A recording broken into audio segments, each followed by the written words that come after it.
پرانے شہر کے ایک کونے میں ایک بہت غریب اور اکیلی عورت رہتی تھی جس کا نام زینب تھا۔ اس کی عمر بھی زیادہ تھی، ہاتھ پیر میں بھی طاقت کم ہوتی جا رہی تھی، لیکن اس کے دل میں ایک روشنی کبھی کم نہیں ہوتی تھی۔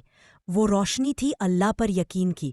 زینب کا ایک ہی بیٹا تھا، حماد۔ وہ کام کی تلاش میں شہر گیا تو پھر واپس نہ آیا، صرف ایک دو چھوٹے چھوٹے کھاد بیچتا تھا۔ زینب روز سوچتی کہ ایک دن دروازہ کھلے گا اور حماد بولے گا امی میں آ گیا، مگر سال گزر گئے، حماد نہیں آیا۔ زینب نے اپنی تنہائی سے لڑنا سیکھ لیا تھا۔ وہ روز فجر سے پہلے اٹھ کر تہجد پڑھ کر اللہ سے دعا کرتی۔ اس کی دعا کا ہر لفظ آنسوؤں سے بھیگ جاتا۔ یا اللہ، میرے بیٹے کو ہدایت دے، اسے میرے پاس واپس بھیج دے، میں اکیلی ہوں میرے مولا۔ پھر سجدے میں گر جاتی اور اس کے کپڑے تک آنسوؤں سے بھیگ جاتے۔ وہ سوچتی تھی شاید آج میری دعا قبول ہو جائے۔ ایک رات بہت سردی تھی، بجلی بھی چلی گئی تھی، گھر کے اندر اندھیرا تھا، بالکل اسی طرح جیسے زینب کی زندگی کا اندھیرا۔ وہ تہجد کے لیے اٹھی تو اس کے گھٹنوں میں تیز درد تھا، لیکن وہ مسکرائی۔ یا اللہ، اگر میرے ہاتھ پیر کمزور بھی ہو جائے، تیری رحمت کبھی کمزور نہیں ہوتی۔ اس نے نماز شروع کی، ہر رکعت میں اپنے بیٹے کا نام لیا، ہر سجدے میں اپنا درد رکھ دیا۔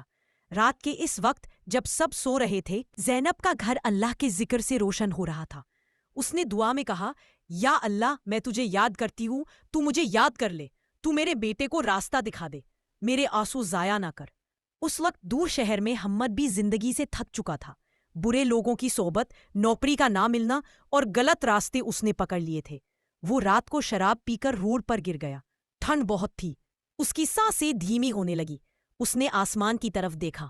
بہت سالوں بعد اس کے دل میں ایک عجیب سی گرماہٹ آئی، جیسے کوئی اس کا نام لے کر دعا کر رہا ہو۔ اسے امی یاد آئی، امی کی وہ آواز جو ہمیشہ تہجد میں اس کا نام لیتی تھی۔ حماد رو دیا، یا اللہ، مجھے معاف کر دے، میں غلط تھا، میں واپس جاؤں گا، میں امی سے معافی مانگوں گا۔ مگر اس کے پاس وقت بہت کم بچ چکا تھا۔ اس رات زینب کو نماز کے بعد نیند نہیں آئی۔ اس کا دل بے چین تھا، ہر آواز پر اسے لگتا کہ شاید حماد آ گیا۔ وہ دروازہ کھول کر باہر دیکھتی، لیکن ٹھنڈی ہوا کے سوائے کوئی نہیں ہوتا۔ دل کا بوجھ بڑھتا جا رہا تھا۔ صبح تک وہ کمزور ہو چکی تھی۔ 2 دن بعد زینب کے دروازے پر دستک ہوئی۔ ایک آدمی تھا جس کے ہاتھ میں ایک پرانا لفافہ اور ایک چھوٹا سا پیکٹ تھا۔ اس کی آنکھیں نام تھی۔ وہ دھیمے سے بولا، باجی، یہ شہر سے آیا ہے، حماد کے نام پر۔ زینب کا دل دھڑک گیا۔ وہ مسکرا کر بولی، میرا بیٹا نے خط بھیجا ہے، اس نے لکھا ہوگا کہ وہ آ رہا ہے۔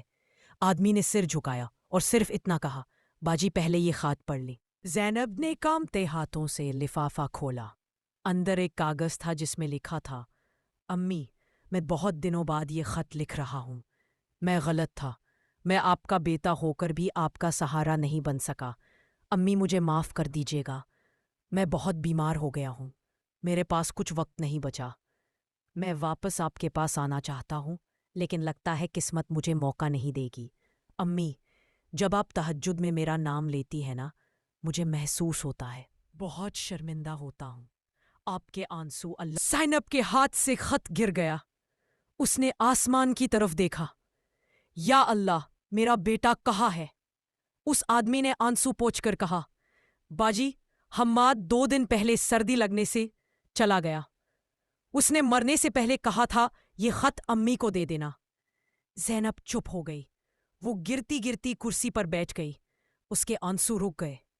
وہ صرف ایک عجیب سی مسکان کے ساتھ کہنے لگی، میرا اللہ کتنا مہربان ہے، اس نے میرے بیٹے کو میرے بنا بھی ہدایت دے دی۔ اس رات زینب نے پھر تہجد پڑھی، لیکن اس دفعہ اس کی دعا بہت مختصر تھی، یا اللہ، بس میرے بیٹے کو اپنی رحمت میں جگہ دے۔